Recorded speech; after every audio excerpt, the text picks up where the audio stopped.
You're not going to be on the video at all? No, I'm just back here. I'm doing my own video. Okay. Yeah. Can I interview you?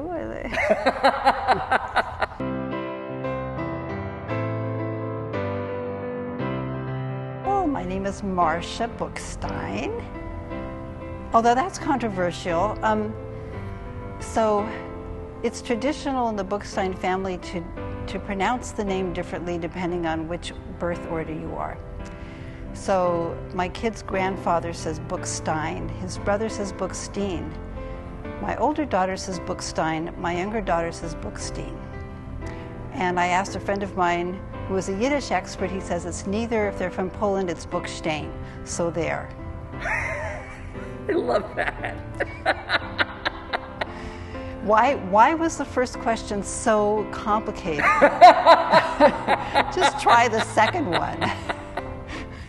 And what do you do for Beth Israel on the High Holy Days? Well, I play Kol Nidrei. What's kind of your Beth Israel Kol Nidrei origin story? When did you start playing Kol Nidrei? Well, that's a really good question. I have a faulty memory, but I remember playing at the Civic Theater. So you were at the Civic Theater years ago. I don't remember when, but that's when I first started out. Wow. I can't tell you the year.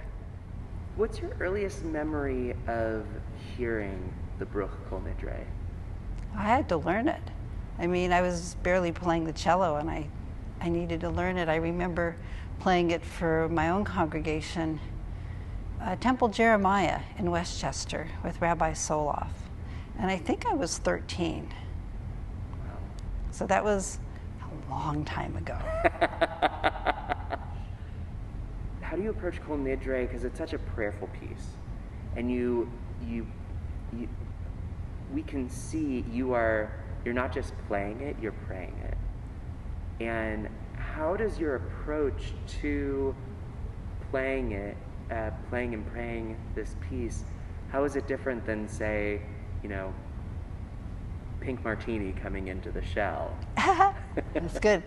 Well, I hate to say this, but Pink Martini doesn't really demand much finesse. Kol Nidrei needs to sound like a prayer. And, one year I was sitting in the congregation and I read that it's traditional to do the first speaking of the theme softer and then make it louder as you go along. And I didn't know that, and so I changed that. And I feel actually free to change it again, depending on how I feel. I have to tell you an interesting secret. I take a comedy improv class with Jackie Lowell, and she was actually recommended to me by a psychotherapist. And she does improv therapy, and she does it really well. And one time I brought my cello to her A-team, and they challenged me, and I played the opening statement, and then they said, play it flirtatiously. Play it bombastically. So in improv we do adverbs, and so I was doing adverbs with Kol Nidrei. And I remember sitting down and hearing the intro on the organ and going, wait, how am I going to do this? And it's like, up until the last second, it's like, I don't know what I'm doing. And then it just happens. You start to play, and it just speaks on its own. And it was really a strange experience. It's like, wait, who's playing? Is there one particular either year or moment of playing Kol Nidrei specifically that was more special, more meaningful than other years or other moments? Well, I have to tell you that it's terrifying. So the answer to that is no. Usually my mind is racing, and somehow it gets done. And I don't know how, except that I practiced it. It's like a lot of times you walk from A to B, and you don't remember like moving the right leg and the left leg and the right leg again and the left leg again, and you just do it. And a lot of times it happens. And I think I've talked to you about how worried I get. And what's really hard is that I know people because of Torah study, and it's so much easier to play for strangers because they're not going to withdraw their love if you mess up. There's this fabulous book that I recommend, even though you're not a violinist. It's called Stage Fright. And it's by Kol Nidrei, and she wrote this book before most of this psychology coalesced around her theories. But she takes violin technique and she talks about how to play so that you're not so anxious, because this is very common.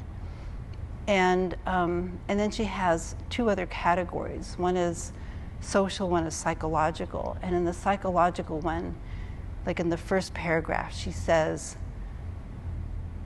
when you're anxious and when you have stage fright, what you're anxious about is that people will not love you if you make a mistake, that you will not have love in your life. And this was my motivation to practice, because love in my family was not forthcoming. And I was a weird kid. And I thought if I played perfectly, then I would have love. So I practiced, but I never played perfectly. Not for many, many years. And I played perfectly 3 times in my life, so that I could say, yeah, that was amazing. I don't know how it happened, except that I let go. But that's sort of what it's like. I mean, you can come out here and anything can happen. A string can break. The day before, while I'm walking my dogs, they can pull and I can injure a finger.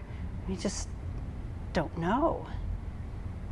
And I know that I'm not alone, but it's a super uncomfortable feeling. Is there something you hope the congregation feels when you're playing the bruch?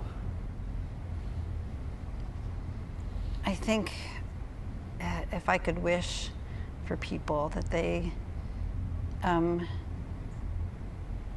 look deep inside and find the truth about themselves and accept and love it.